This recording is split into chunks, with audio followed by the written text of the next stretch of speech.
Make a diamond, what is it? You need some pressure to make a diamond. Okay, I'm live. Liam's like, shut up. All right, sorry about the delay, guys. There was a medical emergency on campus, so Liam had to sort that out, who streams the lectures. So thank you, Liam, for saving a life and for streaming the lectures. So we're doing basically a follow-on from the HTTP lecture. I think we went through the HTTP stuff quite fast. Do you all agree? So, no? That's good. Well, big brain. So we will go through some of it again, and we'll extend a little bit on actually how we not just write JavaScript code to create tests, which we didn't sort of do on Tuesday, but how we test JavaScript code that creates requests and responses. Does that make sense? So there's sort of the two things we'll talk about today. We'll do some demos, and we will do the Kahoot, and yeah. All right. Well, that's all what I just said. Oh yeah, we'll talk about Swagger as well. Okay. So remember this is the bit of the recap from last week. So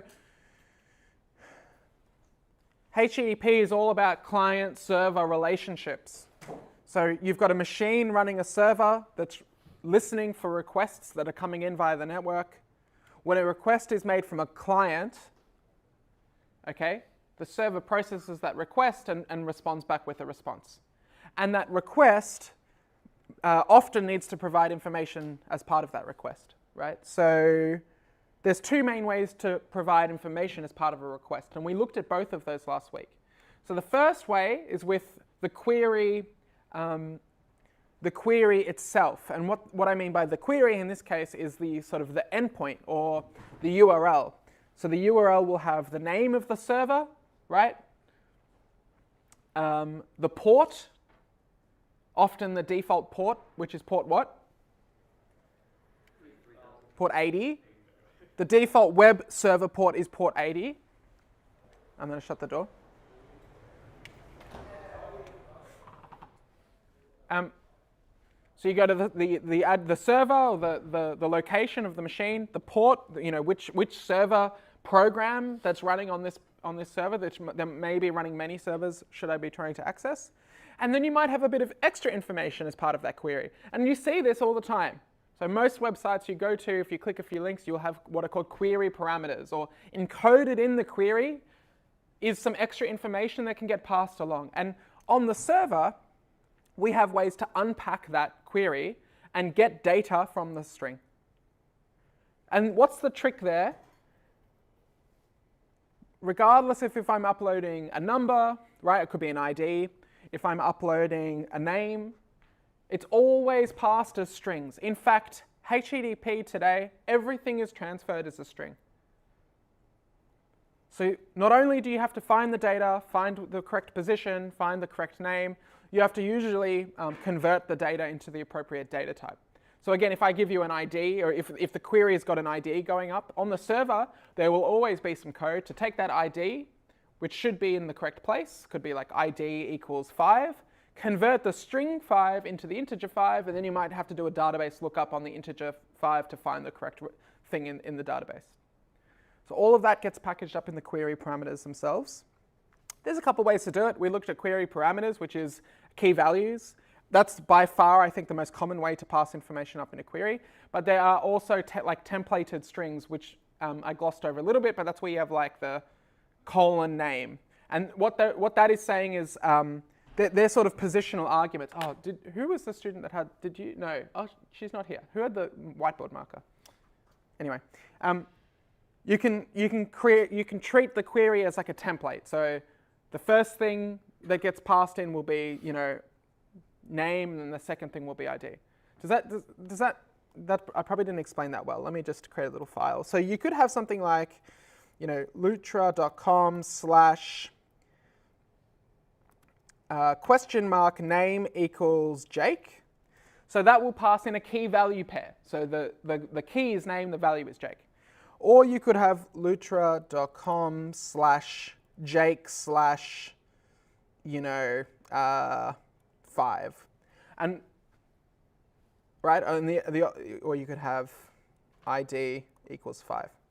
Do you see the two differences here? Is it not shared? I thought I added it. No, stop sharing, so it should be shared. I can stop and re-add it.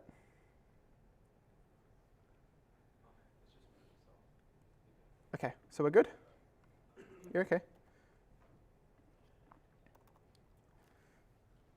So you could have positional data, which is the second line, or you could have key value pair data.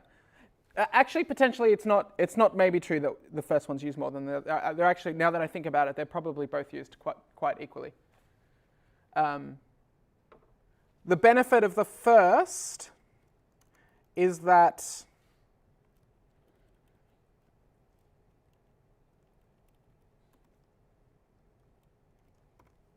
that will work either way. Do you see what I'm saying? So the position of the key value pairs doesn't matter. The server can unpack them and associate the name. But if I do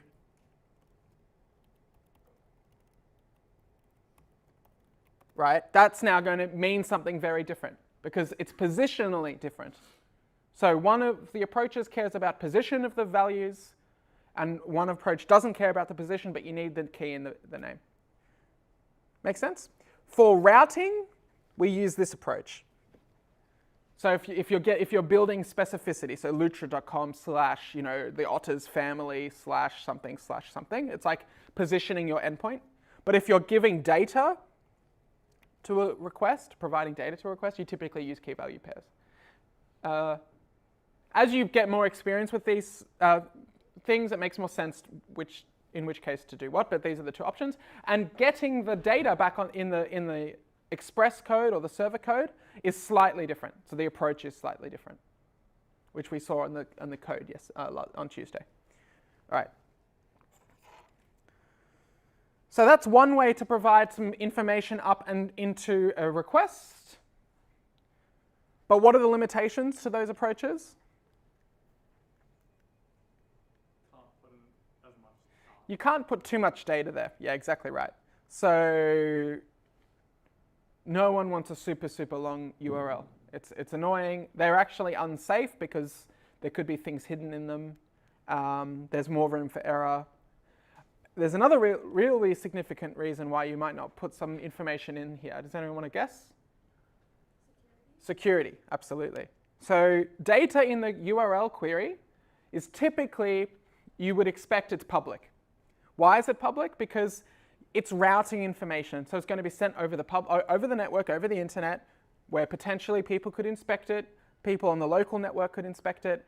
Think of it as like the mailing address. The query is the mailing address. If you send someone a mail, a piece of, I know no one does this anymore, but if you send someone a piece of mail, like literally through Australia Post, is the address on the envelope private? You assume people need to look at it to route the envelope, right? But you could have something private inside the envelope. So what's our equivalent for putting something inside the envelope? That's the body. So data in the body there are mechanisms to protect that data. You could encrypt it, etc. We can talk about some of those mechanisms, but this is like the inside of the envelope. That's the best way to think about the query, public information in the query and the post and the body. And it's not just post requests that have a body, although that is most common because you've got to upload some actual data that's as part of the post. Remember post being the create. Sometimes, like for authentication, you use the body all the time. So for example, let's say you've got the student management system at UNSW, and it's a bunch of endpoints, typically how these systems are built. And one of these endpoints gives you back a student's WAM. Now, should that be a public endpoint? Probably not, right? So I only want to allow people to reach that endpoint if I've authorized them to do so. So how do they prove to me that they're authorized to reach that endpoint? They might need to give me an authentication token or something like that. Can we put that in the query? No, because then anyone inspecting the traffic could find and retrieve that token and reuse it. So you would put it in the body. So even for a GET request, you might have authentication data, very, very common in the body of the request. Make sense? So private information, the payload, the package goes in the body. Public routing information, query information goes in the query itself. Here's a great little table that describes some of these things. So typically, visible in logs, there's a big asterisk here, but basically the way to think of it is just that like the URL data will be logged in many places, right? Not just by your application, actually it could be by the web server and other places. It could be cached, right? It could be, it's kept in the browser history. Think about that. It's not even just that it's public over the network.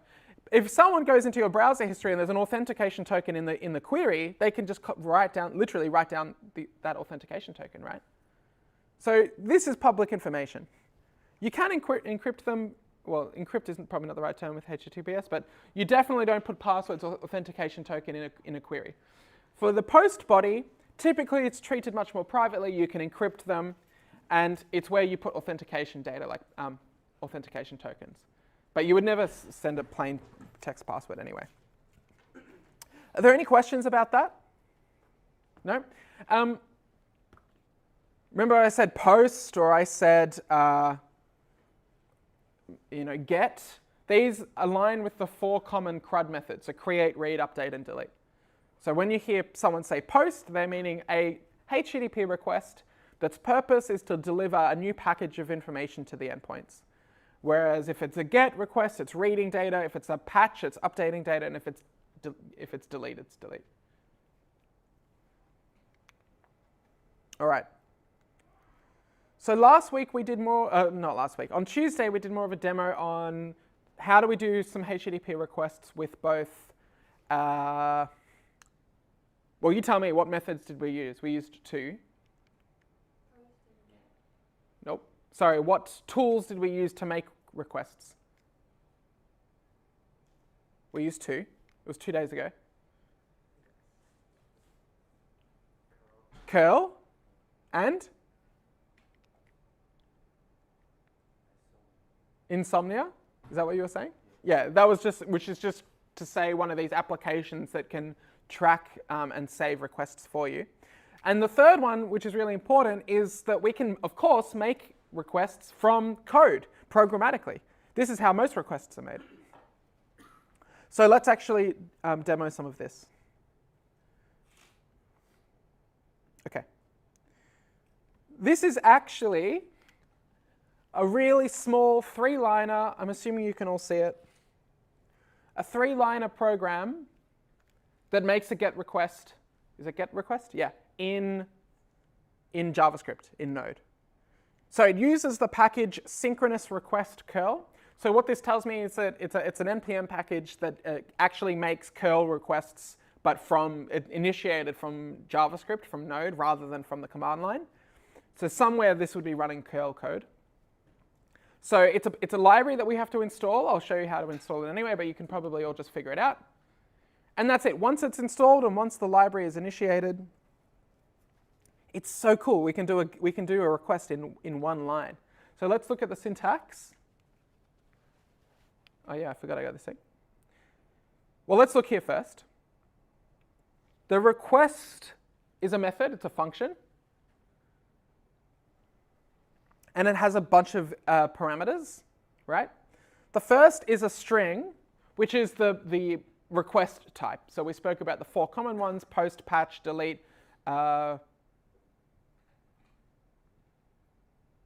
Post, patch, delete. What am I missing? Post? No, patch is update. Post? Oh, get. It's right here. Yeah. So we tell it, what type of request am I making? Because just remember when we wrote the curl request, we have to tell it, is this a post request? Is this a get request? And remember, the server has to know what type of request it is, because you can have multiple endpoints that have different types of requests. So all I do is I tell it the method, and what's the URL? What's the endpoint?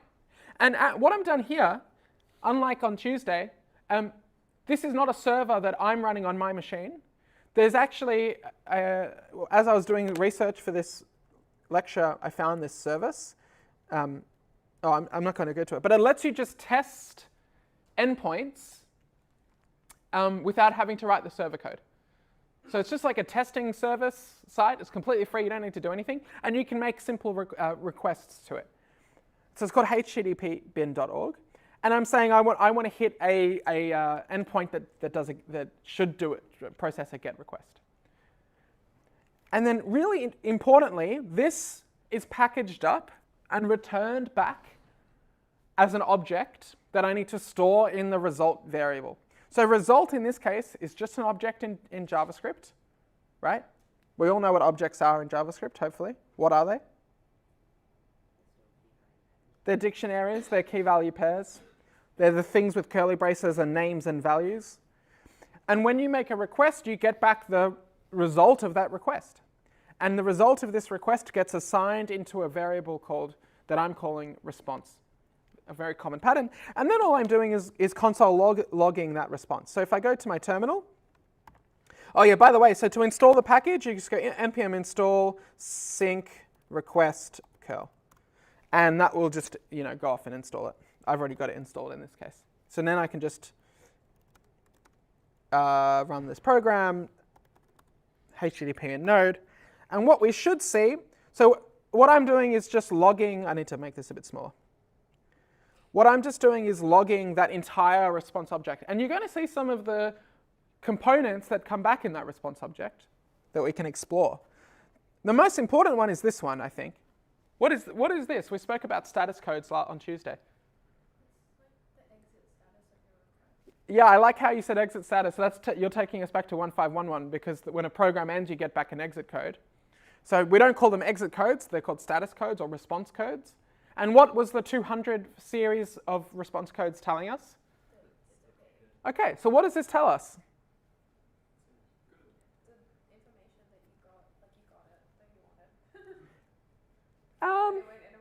Let's say that in a different way. Sorry? Well, that's what the last digit tells us. But what does it actually tell us?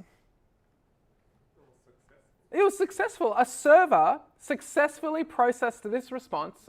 Our request went over the network. You got to get, when you're a lecturer, you got to be really picky with. Your request went over the network off to this server that's running at that location. The server processed it. Now the server didn't do anything here. It's just like a testing endpoint. But it was like, yep, the request was formed correctly. I'm happy with the request, and I will send back the happy code back 200. So it means that it worked. And we get some information. So the server can control what information to put in the header on the way back. So in this case, they're saying the date that this was processed, the type of request it was. By default, it's a JSON request. Right, some of the length of the information. You can even see what type of server is running processing this request. So it was a server called G Unicorn, which I think is like well, you can Google it and see what it is, but I think it's it might be a C or C++ based server. I need my fact checker back. But anyway, a bunch of other information, the URL that processed the request, and the body. In this case, I don't even know what data is being put in the body. We could probably explore it. And there's some functions like getBody and getJSON that let you unpack with more detail what's in the package, but there's probably not much value in there. So we just made a GET request, a HTTP request from Node. That's pretty important. Now, what happens? What would happen if I did this?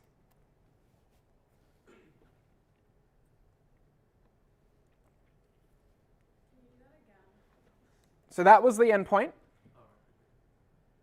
And I changed it to that. Was it like mismatched types? Yeah. So I'm repeating what you're saying for the live stream, but is this a mismatched type? So what request am I still making? A GET request.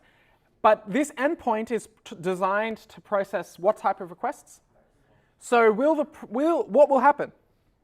Well, I mean, isn't JavaScript like really smart and everything? I wouldn't say smart. Oh, okay, but what? So the student said, isn't JavaScript really smart and it'll handle it? The answer is yes and no. So the program, the server, hopefully won't crash here. It's not going to cause such an error that we're really in trouble. But it won't give you what you want. Well, what is it? What do you? Different error code. Yeah. We're probably going to, is that what you were going to say? That's a great point, actually. That's probably a better answer than what I was going to say. So it won't, unless there is an endpoint registered on the server called post that handles GET requests, which doesn't make much sense. Actually, what's going to happen is that it won't find a relevant endpoint, which means the server will have a default action, which is probably to return back what type of error code? Very good. 404. Oh, I lied. 405. What does 405 do? 405 is... Method not allowed. Okay, so it's a bit more it's a bit more explicit here. It's a bit more explicit that so it's probably identified that this is a valid endpoint, but it's not the correct method. So it's more specific, yeah. Is it just that there's no valid endpoint with post that's the problem, or is it that we're using the word post? So the trick is that there is a valid endpoint called /post. There would be, right? If I made no data, but this works. So the endpoint exists, right? This is, I told you, the trick that I kept coming into. But Like we could, if there was another endpoint, like if that URL had a post and a get endpoint. well, it does. Oh, sorry, no, it wouldn't. Yeah, you're right. Sorry. Then it would work. So it's not that it's the word post, it's just that there's no endpoint. Correct. That's exactly right. Yeah, that's right. So I'll just repeat what you said for the stream. If there was also this endpoint, did the call just end? I'll call you back. I'm going to shut that door properly while I do that.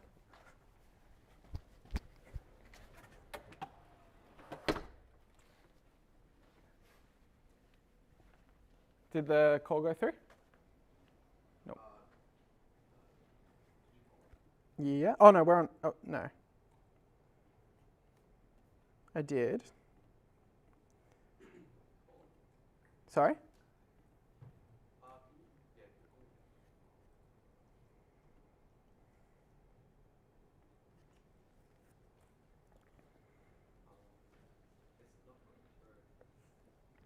Are you still streaming? Do you have internet? Yeah, maybe. Let me just do something really quickly. Okay, try calling me.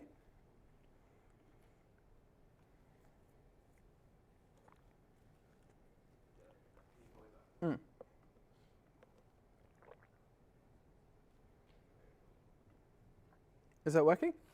Oh, nice. Okay. Sorry about that.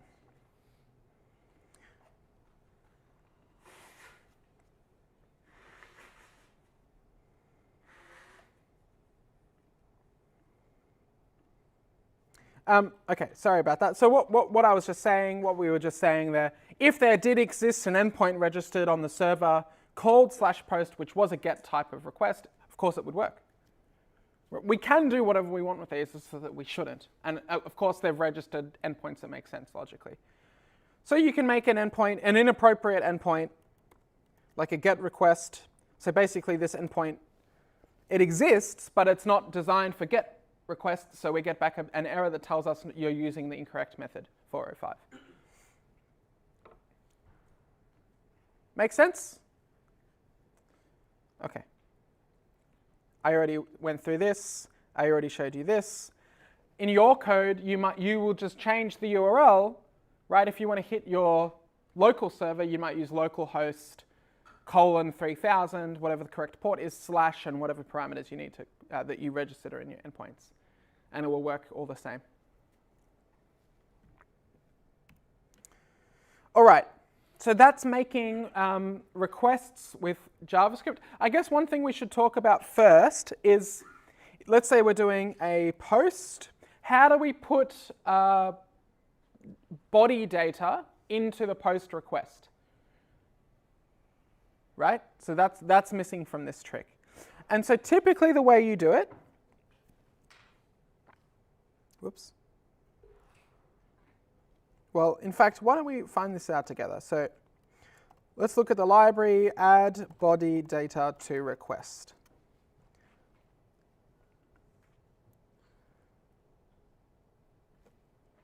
Let's have a look at the documentation. I mean, there is some. So this is typically the way we do it. Let's try this. So if we go back to our, I'll just copy this for now, but if we go back to our method, you can see there's 3 parameters to the method, the method, the request type, the location, the URL, and the options. And the options has a bunch of things you can do with it, not just post body data, but one of them will be to attach a JavaScript object which will get configured into the body data that gets attached to the network request. And so it looks like what we want to do is have a variable here, which is an object. And the object property is called JSON. So what we're saying is we're attaching a JSON object or a JSON payload as part of the request options, what gets packaged up into the request. So I'm attaching a JavaScript object, which is itself another object. Okay, makes sense? Objects are objects. And I can do whatever I want. This is just a plain object.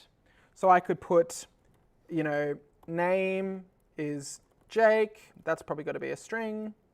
Name also might be a string. We can figure that out. Age is, you know, 99. Yeah, okay. So we could just do this. Now, I don't know what this server will do because it's not designed to process these requests in particular. My bet is that it will still process the request. It might even put the data back in the response. But you can see that that went through successfully. So in the network, attached to this request is it was an object with this data in it, and the server can process it however it likes. Something else that's probably worth looking into is how do we actually explore the body of the response? So bodies are part of requests, but they also come back in responses. And so what this is telling us, and I don't actually use this method very often, but there is a getBody function and a getJSON function. So I'm going to have a go at just saying why don't we call getBody on this and see what gets printed. Oh, that is the buffer itself. Okay. Oh, this is what it wants. Let's do this.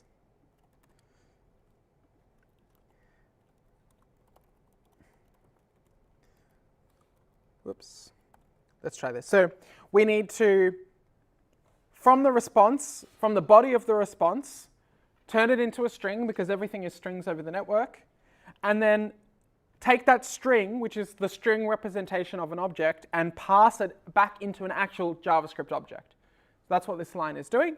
And then we print that object. And we can actually see in a better representation the data that came back. And actually, you can see this is what I thought it might do, is a server, because this is designed to test your network request code, it just put the data back in the response body so that we can see that this was successfully processed by the server.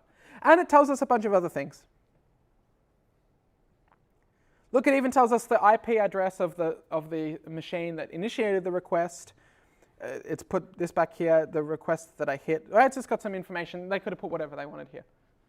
But that all sort of works successfully. Any questions? Is that no questions in a good way or no questions in a bad way? In a good way. Good. All right. All right. All right. So we can make network request code, HTTP request code in JavaScript. This was a simple example, right? But you can imagine you could do lots and lots of things. Yeah. You might, for example, want in your website you might need to query your backend, make some requests. Maybe you want to query a different server, get some other information, like the weather, right? I mean, typically you'd actually do that in the backend, but you could do it in the front end too. You can query different endpoints, right? All right. So we can write network request code in JavaScript. There's a bunch of different request libraries, by the way. This is not I don't think it's a super common one, but it's slightly simpler because it's synchronous. But it's actually, this is very inefficient, by the way. So you typically don't see code like this. But I imagine we'll get more sophisticated as we go on. But here's another question. So you did some testing lectures already, right? You've done some testing. Why do we test code? See if it works. See if it works? Yeah. There's obviously more to it. But broadly, I guess, yeah, you're seeing if it works. You create a suite of tests so that as your code base develops over time, you're testing for what? Bugs. We call them regressions. So sometimes we change code and we make unintended consequences, but having a strong test suite helps provide a bit of resilience against regressions. Do tests completely guarantee that your system works the way it should? Absolutely not. It's impossible to test every single case. Your systems will still crash, they'll still go down, people will still write bad code. You might have poor test coverage. You might just have a bunch of cases that you don't have tests for. You could add them, there'll be more that you don't have test cases for. But it builds in a lot of resilience. Testing is very important. And you can test functions. So basically what we do with testing is we say, okay, there's this function that I want to test. It takes a couple of parameters. Here's a bunch of different parameters. I'm going to call the function over and over and over and test the response is what I expect it to be. Okay, so testing is very important. We do it all the time. How do we test network requests? And why do we want to test network requests, I guess, is a better question. So HTTP code, right, if we've got a server, at the end of the day, it will go on and it will call other methods in your library. And you can test those methods. You've already learned how to do that. Why do we want to test? Why might we want to test network-related code or endpoints? To make sure we get back what we expect to get back, sure. Can we get more specific?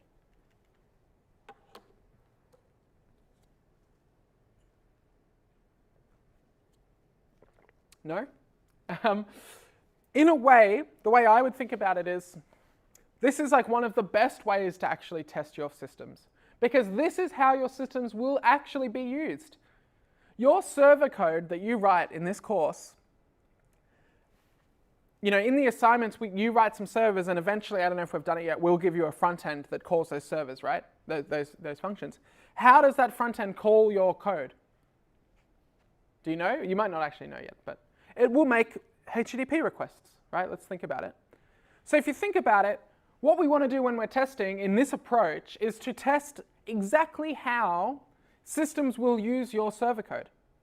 And that is via HTTP. So in fact, it makes a lot of sense to enable our HTTP endpoints to be tested. Not only does it test that the actual server, the functionality of the server, does do what we want it to do. So if you've got an endpoint called add book to library, or you wouldn't call it that, would you? You'd call it books with the post request type, right? But you got an add book to library sort of method.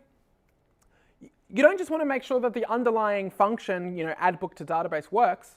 You got to make sure that the endpoint correctly unpacks the body of the HTTP request, gets the data, turns it into a JavaScript, does some testing. Maybe you got to do some security testing. So all of these extra things that would be missed by internal tests, we can benefit from endpoint testing.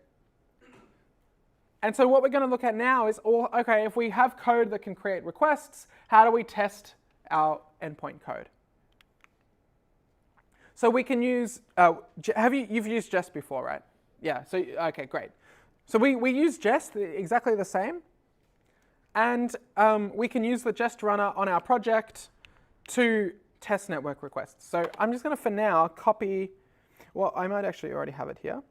Here we go. Let's look at this in a bit more detail before we run it. So I don't actually know, you might have been told to like import Jest slightly differently, is that right, than what I've got here, or is this how you did it?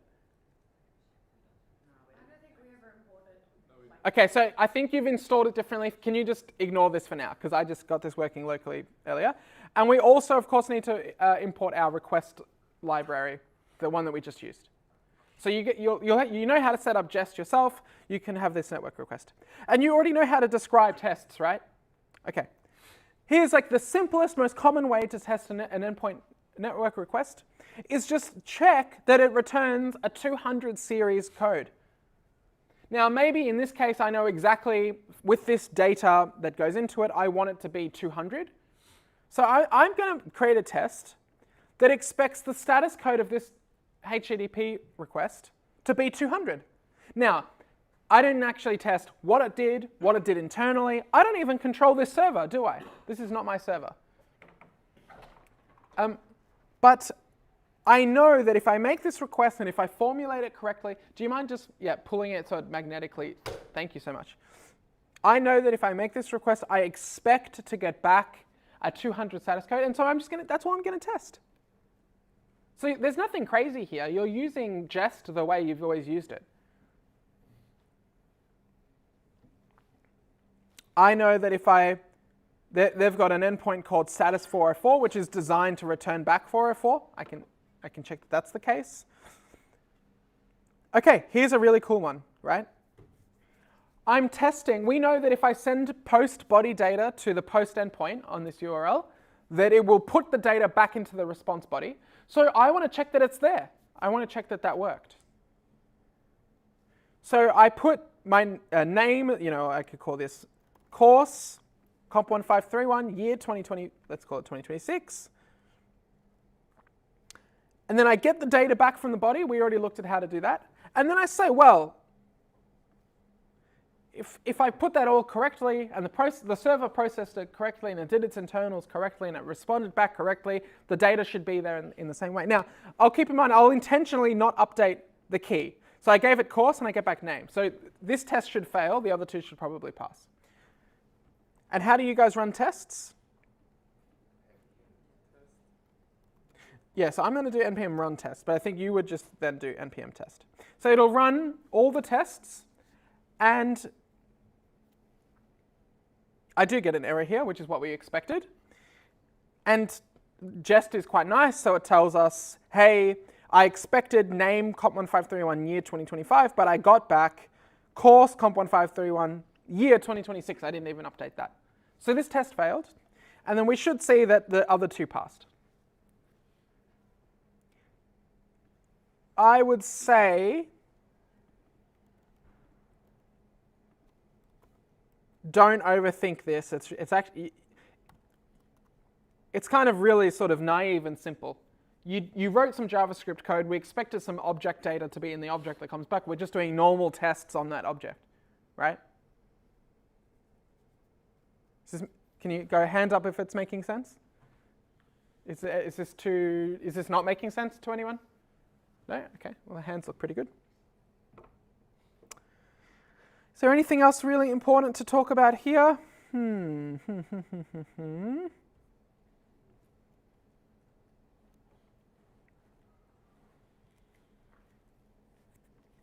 I think as you get more tests, you'll need to talk about how you structure them, but that's probably a different discussion. The other thing is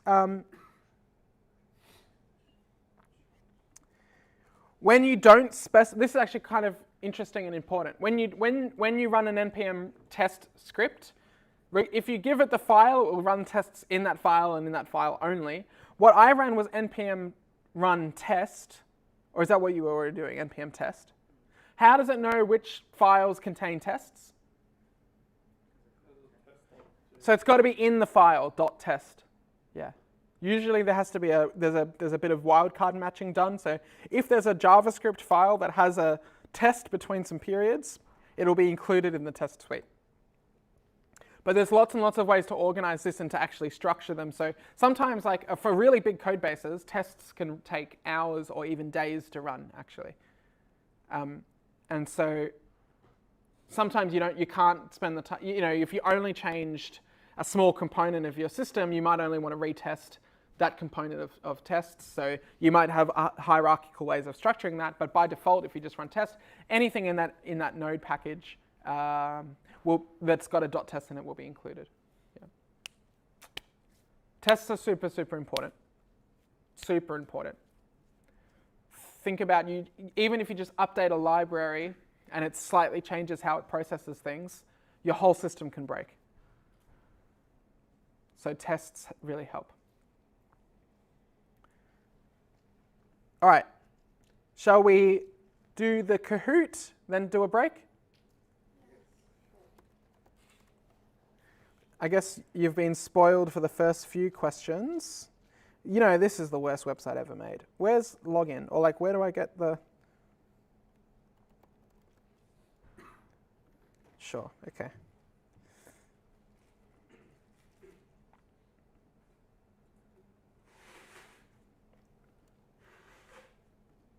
Can you still see this? Yep. There's no audio, I guess. What's going on there?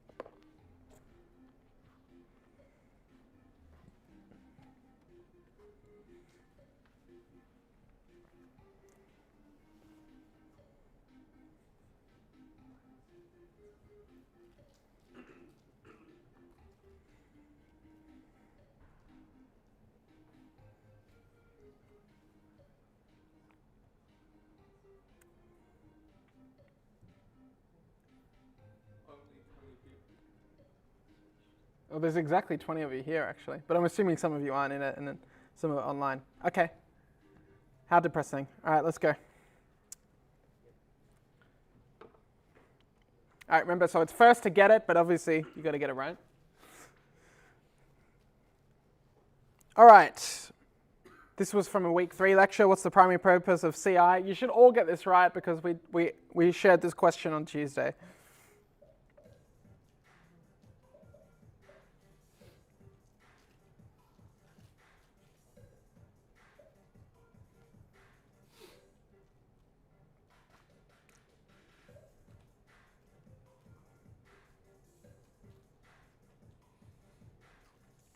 Come on, one of you who's lacking. Okay, there we go. Oops, still going. Okay, very good. CI automates the integration of testing and code changes. So we write all these tests. When we push code to a branch, it'll execute those tests, make sure everything passes so that you don't merge faulty code, essentially. Yep. Continual deployment is when you, once you pass your continuous integration, you might automatically deploy a system. All right.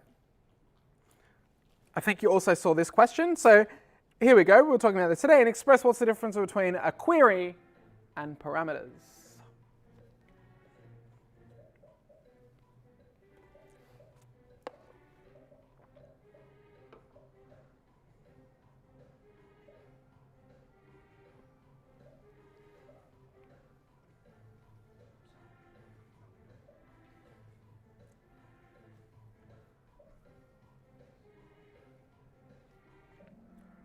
Okay, good.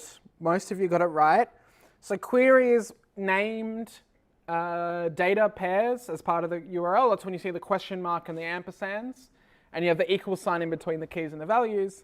And request.parameters is those named segments. So /books/for would be something like, you would name that segment, route, and then something like ID or something like that. Request.query does not read the request body. That's request.body, I think. And they're not interchangeable. Good try though. Whoa, okay. Who's classy salamander? Very good. Who's yellow butterfly? Okay, so you got to stick on the leaderboard. Who's shimmering elephant? Okay, very good. All right. Which HTTP method or request property combination is incorrect according to RESTful conventions? So we did talk about this on Tuesday.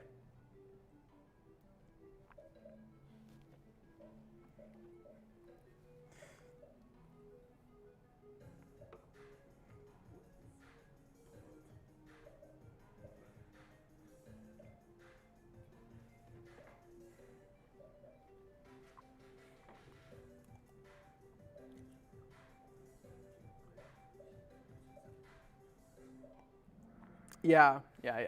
Well, most of you got it. That's good. Okay, who put blue? Put your hand up. Don't be shy. I did, but I'm very mouse. I didn't understand what the question was asking. Okay. Who else is in that camp? Who guessed yellow correctly then? Okay, did anyone, are you playing? Who put yellow but knew why it was yellow? Like okay, can you explain?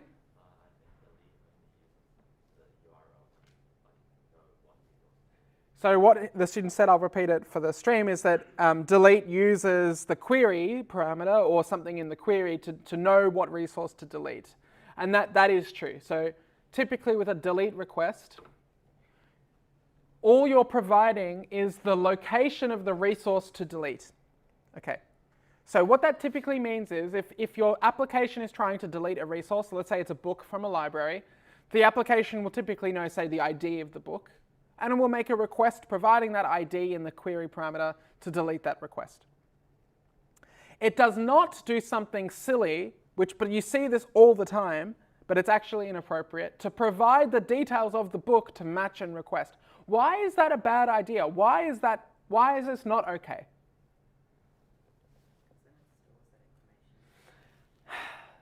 Because then it stores that information. What do you mean stores? It doesn't have to store it, right? So it could just transmit it. Let's say we're not worried about security. It's nothing like that.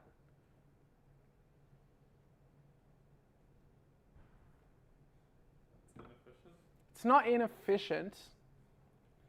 I wouldn't say that. Maybe it is a little bit. Well, did you hear my question? Why is it not a good idea to have data about the resource you're trying to delete as the mechanism to delete the resource? Try and think about it. Whenever you get a problem like this, think about like you're the thing. So like you are a library, okay? And you need to remove a book from your library. And someone comes along to you and says, hey, let's say they've got the right permissions. It's not like a security thing, but they're like, hey, you need to delete the book on otters. Or the book titled, A History of Lutrinology. What's the problem? Let me give you a better example. I come to your library and I say, I need you to remove the book called the Bible. What's the problem? Sorry? It's imprecise. Which book? There could be 15 books called the library. Is the Bible, is the title of a book its unique ID? No. So it's actually about being careful and being precise. So typically, if you're going to do something really serious, like delete something from a library or from a database, you want to make sure you're both, the requestee and the processor, the server, are very, very sure you're talking about the same resource. And what's the best mechanism to make sure we're talking about the same resource? It's ID. And where do you put IDs? Typically in the queries, because it's just a single integer. Make sense? Okay. So you don't actually want to use data as a mechanism to find a resource. You need to use its ID. Now, you might be saying, Jake, that's really silly. But what if I need to know the IDs of the Bibles, right? Well, what you would typically do is you might make a GET request with the search string, the Bible. You get back an array of books with that title.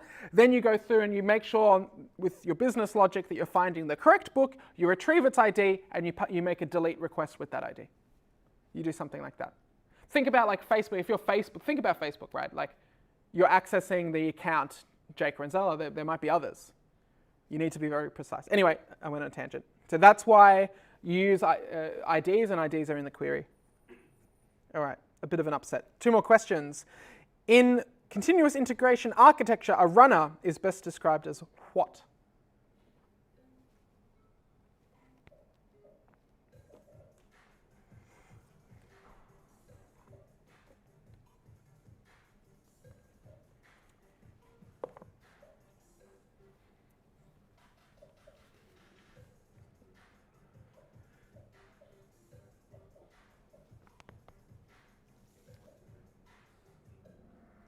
Okay, very good. Very good.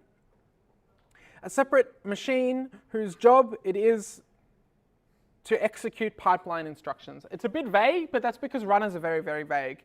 They are usually virtual machines that can do a task, and that task might be to run some tests. That task might be to make sure that the application builds. That task might be whatever it is.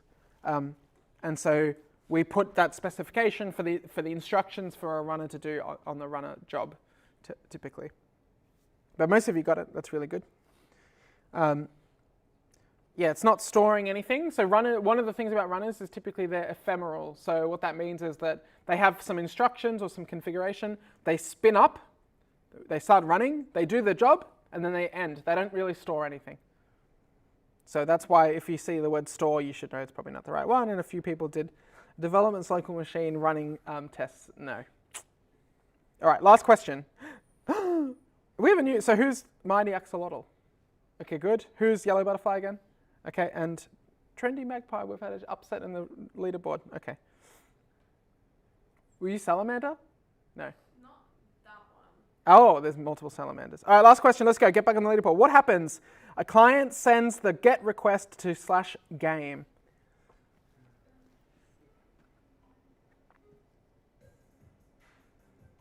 And obviously don't get silly about the syntax here. That's just there for demonstrative purposes. Assume that the endpoints are correct.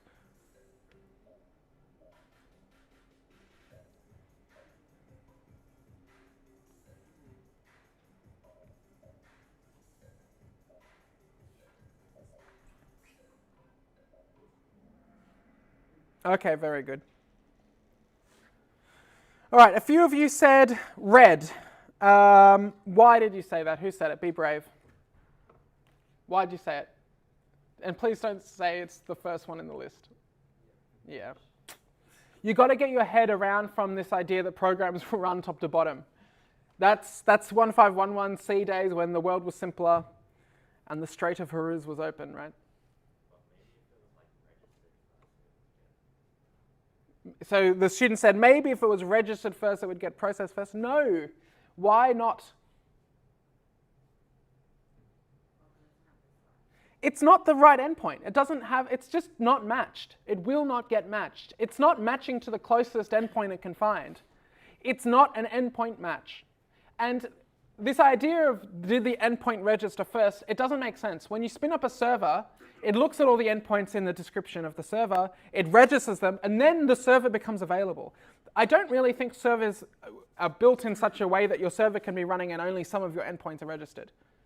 Right? You describe your endpoints, you boot the server. The more endpoints there are, maybe the longer it takes the server to boot, but then the server is receiving requests when all the endpoints are registered.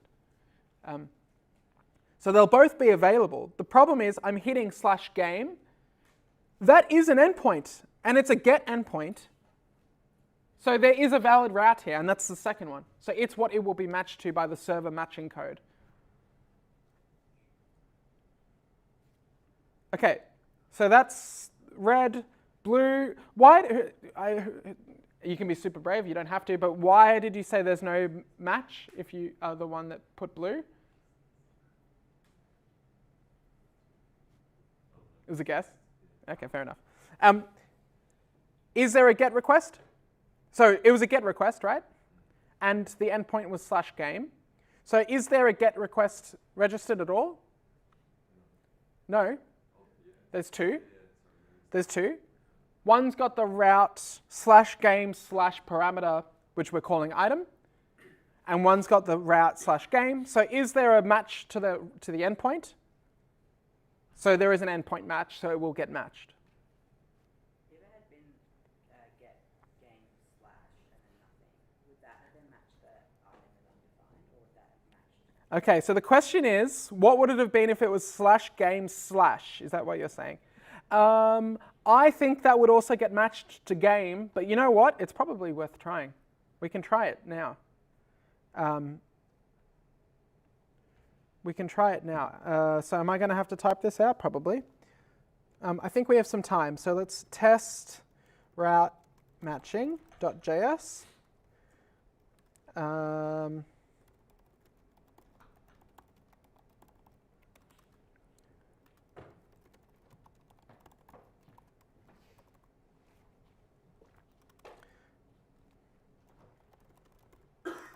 Oh my God, I can't type. What else we're doing?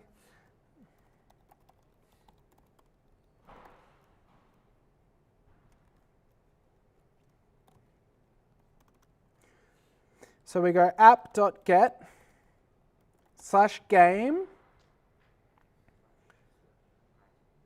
Yeah, let's have both though.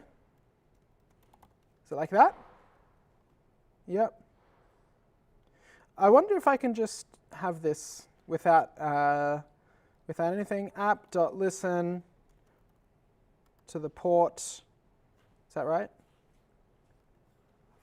Yeah, and then have a lambda which just does console.log listening on port. And then what I can do after it's listening, I should actually be able to do, maybe I can just do it, let's just try. Oh no, I'll do it in a separate file. Okay. I don't know if this will work, but whoops. npm install express. Can you still say that if I make it a bit smaller? All right. So that's listening. Then if I go to my requests file, no, let's just do the actual, let's close that. Let's do this one. Let's copy this. It was a get request.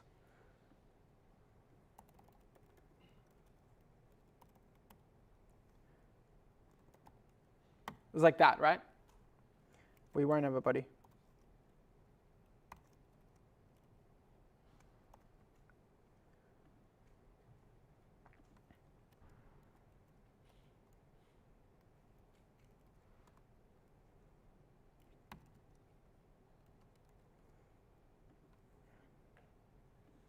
I imagine I'm going to need to do.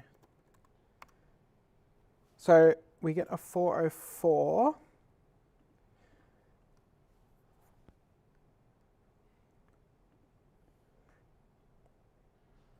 What if I do this?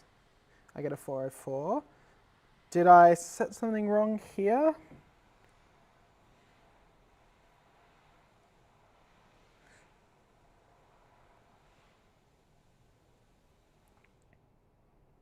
Maybe I need the server's running here. Oops. Server's running here.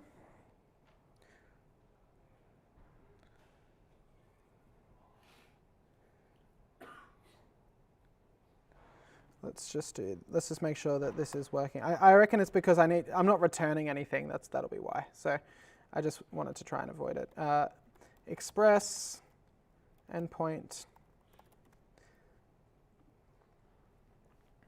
Yeah, I've got it. I'm not sending anything back. That'll be the problem. All right, so, okay, so if we go to nowhere, we send back hello world. Let's just test that. That didn't work. Oh, I got to restart the server.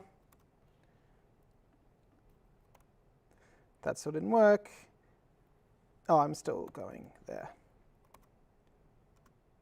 Okay, so if I hit / I get OK. So what I wanted to do was game / and I want to do this for this, hello /game.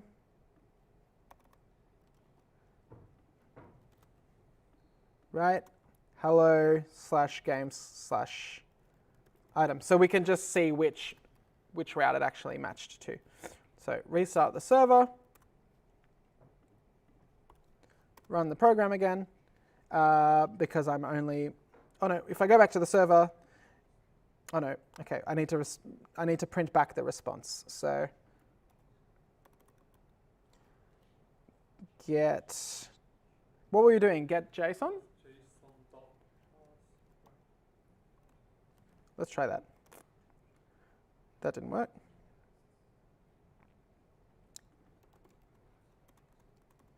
Can I just print back the response? That's not a function.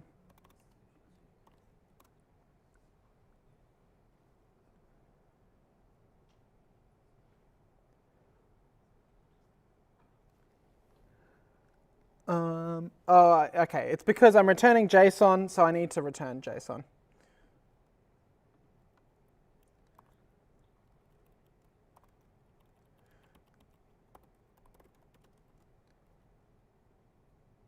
Make sense?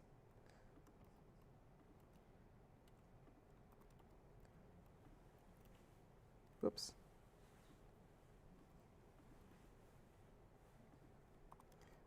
All right. And then if I go back here, let's try that. Okay, so it hit game. So yeah, trailing slashes I guess get ignored, but if I hit game/A, this should match to the one of item because there's actually something there. Yeah, but it's a very good question to ask and to make sure your understanding of how this pattern matching actually works. And this, I did say this on Tuesday, but this pattern matching is very difficult and very complex. And these are simple, but you can there's lots and lots and lots, and you can have query parameters and named parameters, right? So getting your head around how the pattern matching works so that you know which endpoint actually gets hit, if any, is very important. And you should write little tests like this. Yeah. Cool? All right, nice. So that's the Kahoot. Oh, we got to see who won.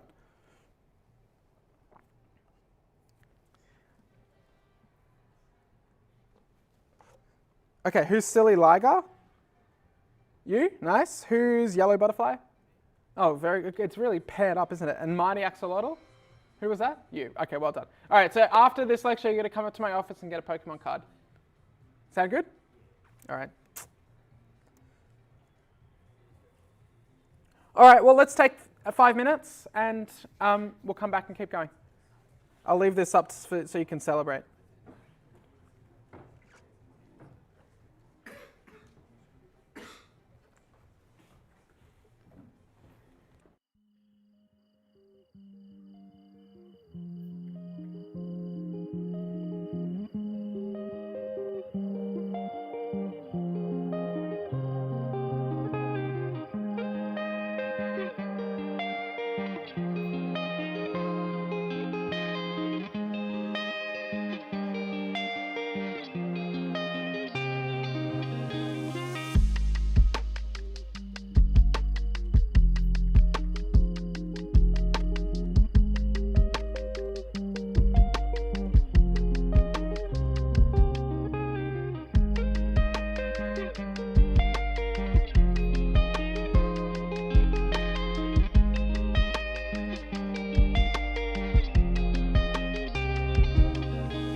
Okay, awesome. Thank you. All right, cool.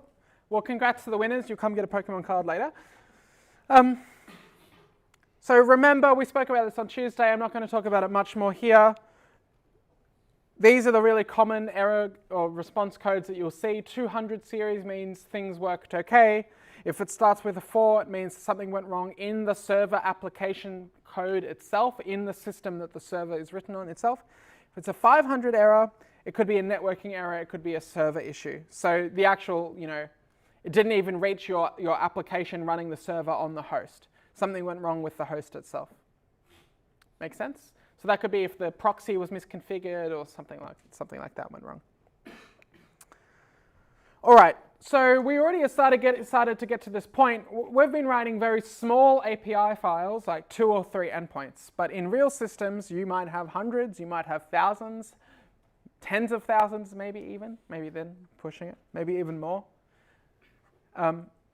How does a developer in a large team know the endpoints available to them in a remote code base? So think about this, right? So in large systems, the front end and the back end are separate systems, probably built by separate teams, probably in separate Git repositories. So you can't just go and explore the code base and find the APIs. Even if you could, of course, you probably will have access to the code base.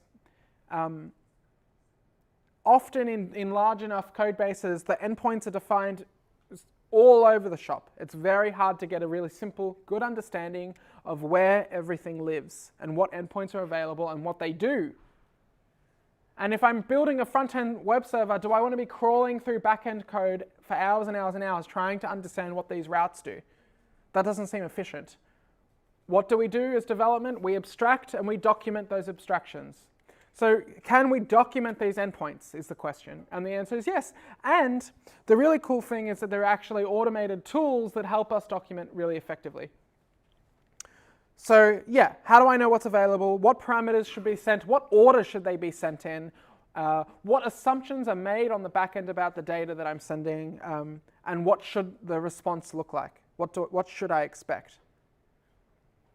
So how do we get all this documentation? How would you document right now? If you're writing some methods, for example, how would you document those methods? Write some comments. You write comments in the code. You document the methods, you document the endpoints. But again, now think much bigger, big team, separate code base. Do you want to go reading thousands and thousands and thousands of comments when you're not even working in that code base? You've got your own code base to worry about.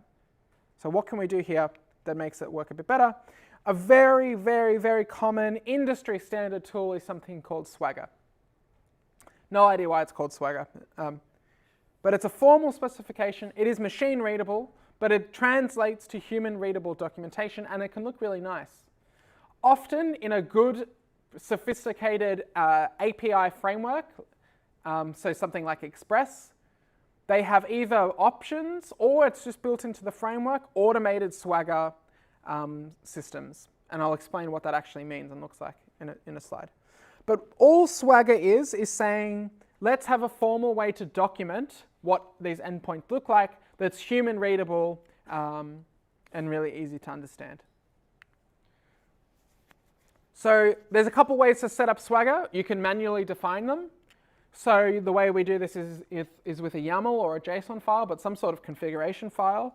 It's a document where you write the instructions, rather than writing your documentation as header docs, as comments in code, you put it in a dedicated documentation file and you document it there, and then others can read it publicly. And you're defining the endpoints, the name of the endpoints, the expected parameters, whether they're query parameters or if they're templated parameters. possible response status codes, any assumptions, any general documentation, why you might want to use it and what it does. So there's even a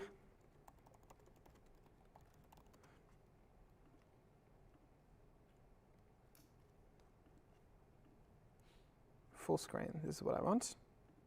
Here is an example Swagger file. This looks very familiar for me because some of the systems I built, we used Swagger to understand what was going on. So apparently, I think this is just an example system that Swagger themselves are providing as an exemplar, but it's for some pet store. Okay, pretty cool. It's a sample server. You can find more information about Swagger here. Sure. Okay. And what am I getting here? I get a bunch of routes. Right? This looks familiar, right? It's like the route documentation. What information does this tell me? Well, it tells me which routes exist. It gives me a bit of an organization. So it groups, you can group like routes. So all of the pet routes, everything about your pets, are grouped up in this pet category. What else does it tell me? You guys yell out some stuff that you're seeing. Find the status of your pet. Well, yeah, so that's a particular route, right? Where did you read that? Find the status of your pet. Find my status. Where? The one you're not open, basically. Find pets by status. So that's what that particular route does. But what other information is encoded in this UI? The parameters? So where are you seeing that?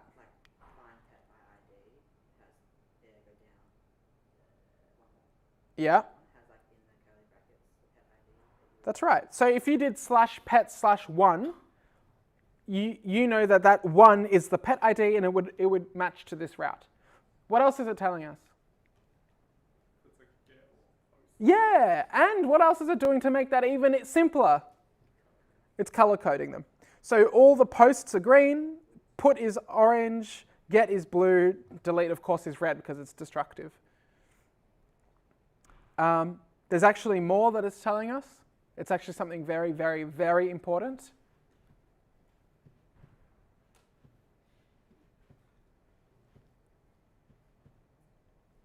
What the function does. Let's talk about that in a moment. So what the function does. There's something at a glance here that's very important, even if you don't know what the function does. Let's not worry about that for now. The page of the function. Does it actually tell us that? Well, like the /pet part, I don't know how to put that into words, but Everything like /. So that's the categorization that I spoke about. But there's something else for each endpoint that's critically important. There's a lock button. Yeah, what's that? It's not a button. You can see it, you can access it. Sort of. What did you say? It would just give you more info to like see more. No. Like whether anyone can access. Yes. So what this student said is, what's the authentication requirements for this endpoint? So in all APIs, most APIs, you have authenticated endpoints and unauthenticated endpoints. So if the padlock is open, which these ones all are, it's an unauthenticated endpoint. Okay, what does this mean? It literally means if someone can access your server anywhere on the world, they don't need authorization to access this endpoint.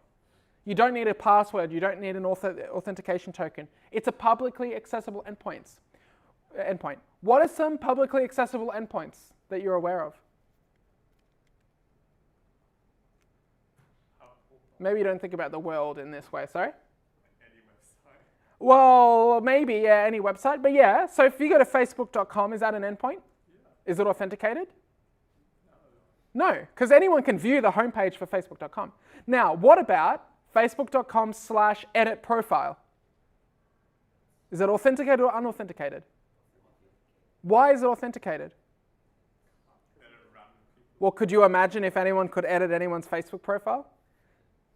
So think about it, right? I mean, like deleting a pet should be authenticated. So I guess in this demo, like they're all just unauthenticated. But it's a really interesting idea. What's super cool about Swagger is that you can, in some of them, you can actually use forms to test the endpoint request in the UI itself. It's super, super, super, super, super, super useful because you know that it's going to match the correct route. So you can just test like, oh, if I give it this and this and this, what do I get back? That's disabled for this documentation side, but it's really useful. Yeah,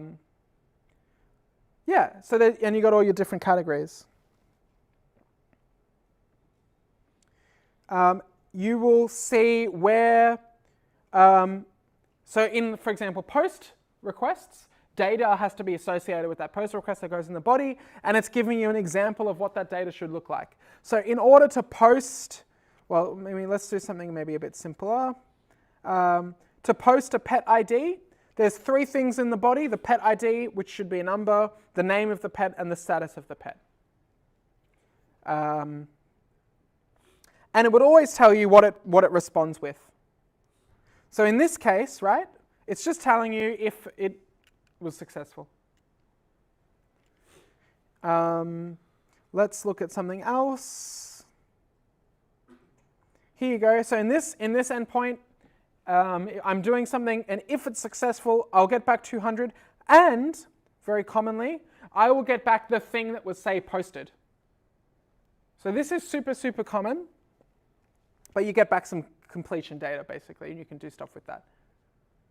So I'll give you a quick example. Say you're posting a pet to the pet store.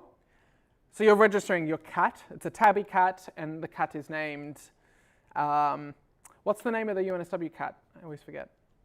Do you know about the UNSW cat? There's a whole student society about looking after the cat. There's a sign on middle campus. You should go find it. Anyway. Stripes, a tabby called Stripes. So you enter Stripes, you enter the species tabby. Do you know the server's ID for that cat yet? No, because it's not in the server. So you post the data. If it works correctly, you'll get a response back, and usually you'll always get back the actual ID then, and then you can go off and do stuff with it. That's typically how these things work. So Swagger documentations are really useful. You can describe them by hand in the YAML file. So Swagger YAML example. And it looks something like this. You just give it all the information, right? All your paths are your endpoints. You define the name of the endpoint. You say there's a get method on that endpoint, and you describe all the information. But these are super complicated to write. Like, it's 26 lines to describe one simple endpoint here. So that doesn't seem like a good way to spend anyone's time, does it? Also, then, every time the endpoints change, what do you have to do? It just seems shit, to be honest. So we don't want to do that. Although you can, and this sort of example loads one of those YAML files, and we can set this up, loads one of those YAML files, serves it. Typically what happens is, it is probably worth doing this actually, so let's do it. Don't know what's happening there. Swagger simple.js. So I'll need to just include this, npm install that. Okay, we need to create a swagger.yaml file. Let's just copy this one. See if this works. Go back to my slides. Oh, I guess I need to, whoops. Also install yaml.js, and then I guess, what do I run? Oh, it's just a server. So, gee, there's a thing again.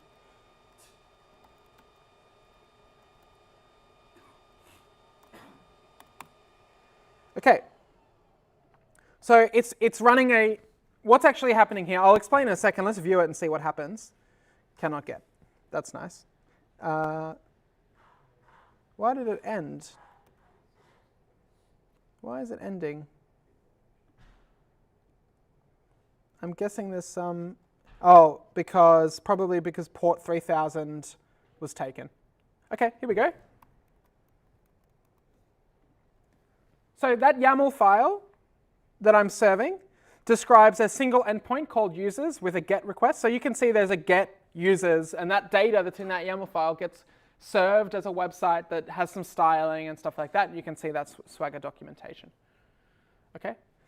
But like I was saying, serving these Swagger files from YAML configurations is really ineffective, inefficient, and annoying. But let's just explain what's happening here, because there's a few lines of code that we just sort of rushed through. What's the first thing doing? The first line? Yeah, don't overthink it. Imports the Express library. What's the second line do? This is a bit more important. Huh? Yeah, but not just Swagger UI. What's the library called? So it's a deployment of the Swagger UI system built to interoperate with the Express server. So there would be many versions of Swagger. One of the big applications that I served was a Ruby on Rails system. Ruby on Rails is a server framework. Does it serve Express versions of Swagger UI? Absolutely not. The core system is the same, but it's a different, it has to talk to the server that's actually providing this. I guess we need a way to understand YAML. I would have thought that that's a bit more built in, but it's not. We start an Express server, we load the Swagger document, we create an endpoint just for the Swagger docs. So on the server 3000 /API/docs, which is why it's here in the URL, serves the Swagger server. So this is actually a separate server running at a different route. And why does Swagger need to understand Express? Well, because actually within this, like you can see this, right? There's a whole bunch of sub-routes that get automatically established based off that configuration file. So it's actually building a larger sort of system. And then I, of course, just serve the serve and start the console log. Did you notice, I want to show you something, right? This old server was still running, and what port was it running on? 3000. What's this port running on? 3000, that's right. Port 3000. So when I was running it, did you notice it's not running? So why isn't it running?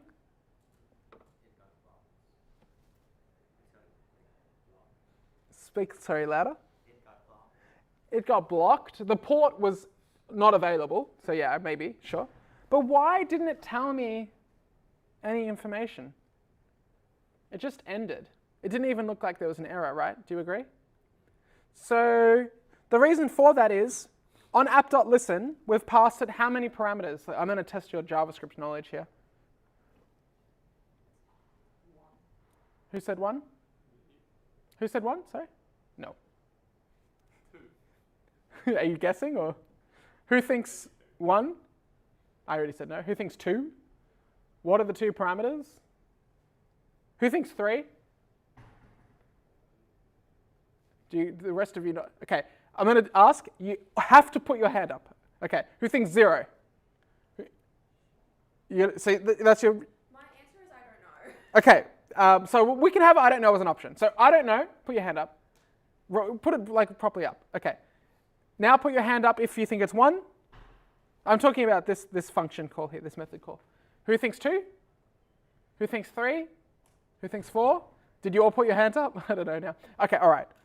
You probably should get, it sounds like to me then I think you need to get a bit more familiar with your JavaScript syntax and how the JavaScript language works. So the answer is 2 at the moment. So let's break it down. App.listen is the method. What's the first parameter? 3000. Okay, that one's easy. How do I know? A simple thing to look for, there's a comma, which is telling us, this is just like C syntax, right? It's now being followed by a separate parameter. Now it gets a bit more complex, I'll give it to you. But this whole thing is the second parameter. What is the parameter type? A function, exactly right. Are you coming in, or are you? Oh, is this Desmond? No. Oh. Maybe it is in 15 minutes or 10 minutes, yeah. We're passing in a function. What is this function doing? It prints a console log. When does it run? When it listens is not a bad answer, but can we get a bit more specific?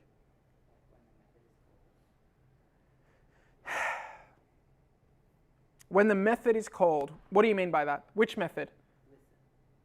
When the listen method is called, this will get run? No. And I'll give you a hint.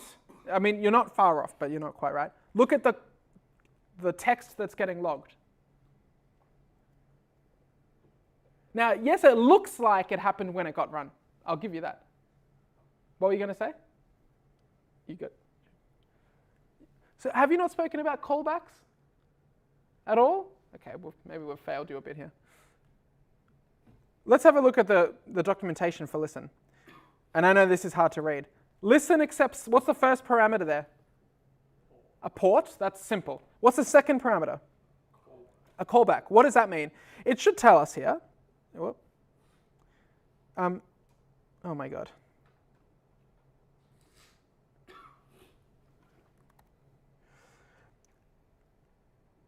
The callback, it doesn't really say in the documentation, it's not super nice, but what a callback is saying, when some internal trigger of the function occurs, I will run the function that's passed to me. So what we're saying is, what this is doing, I can just tell you because I know, but when the app is listening, when the Express server is running, is when this function will get called. Let's say it takes 10 minutes for the server to boot up. When would this console log appear? Would it appear when the line app.listen is called? Or when the server's ready in 10 minutes? Yeah. So that's what a callback is. It's an asynchronous method to get some code to run when something happens. So the problem is these things run so fast that just to your eye it looks like it happens straight away. But the point is, there's also, this is a callback that occurs when the app successfully starts listening.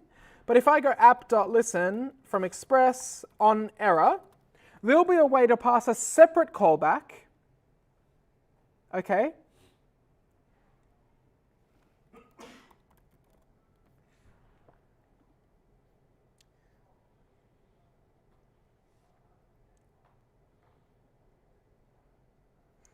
This actually doesn't do it in the way that I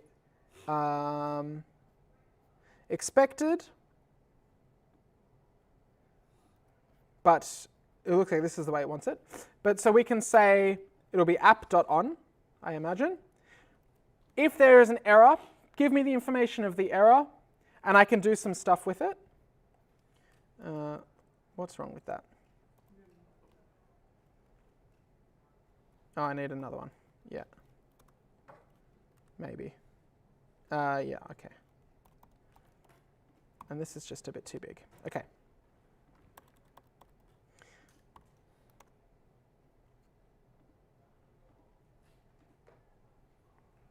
That didn't even seem to work. So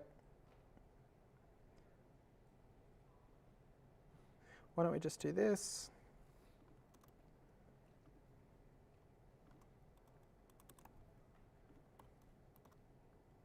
Okay, that's not working. Oh, that would be on a different...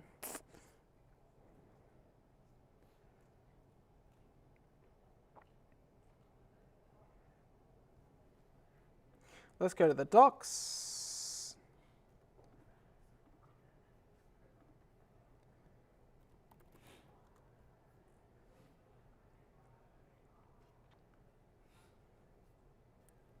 Express port in use error log. Let's have a look at this.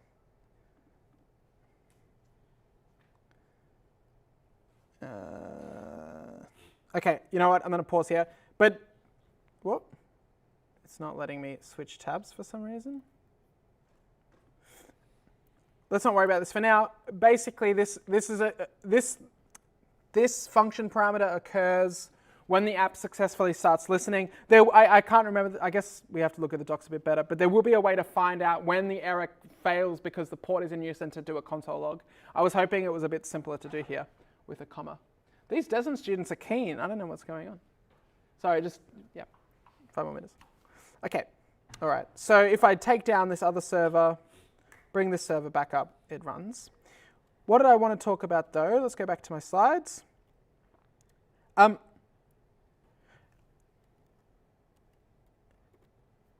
This is learning it from a documentation file. The other thing is that there will be libraries and methods, and if we have time we can look into it, from your Express server with its registered endpoints to automatically create the Swagger configuration. And that's a much more useful and commonly used method. It might be too long to do here, but let's say Express auto-generate Swagger docs.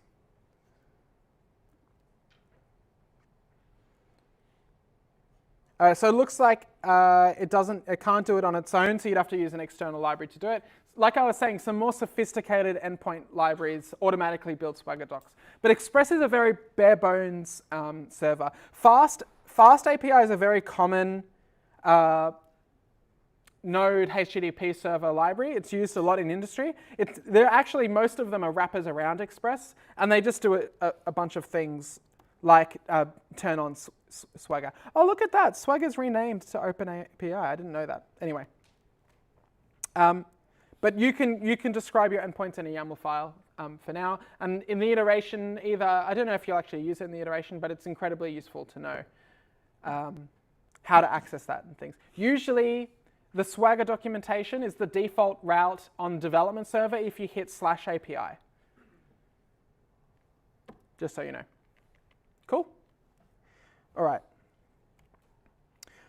So let's summarize a little bit. We can test JavaScript code with Jest. There's other testing frameworks, but we're using Jest. But you can also test your endpoints with Jest.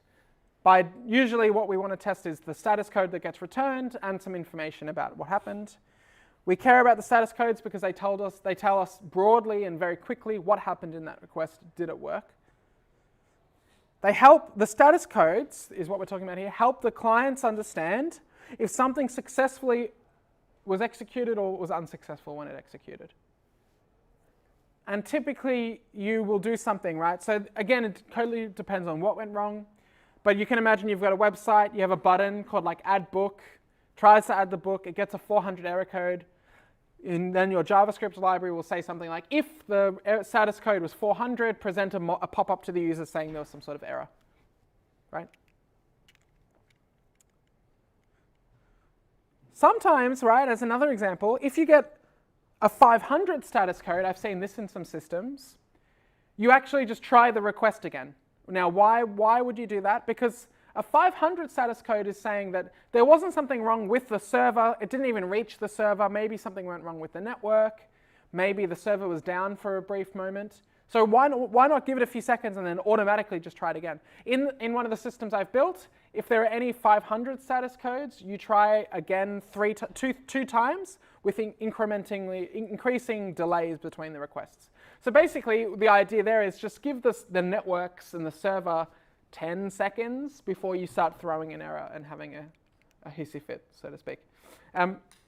And Swagger, I didn't actually know it was renamed to OpenAPI, but Swagger or OpenAPI is a standard for describing RESTful APIs in a machine and human-readable format. You can write them in YAML or JSON, but often in large enough systems, you have a framework, a process, a pipeline for automatically taking endpoint code in Express or something like that. You even do look at the comments above the lines of code, and those comments actually get translated as documentation into the Swagger endpoints. So a lot of the really commonly used API endpoint frameworks in JavaScript and TypeScript, Fast API is one of them. One is called, I think, Hani, I want to say. That's not right. Hano.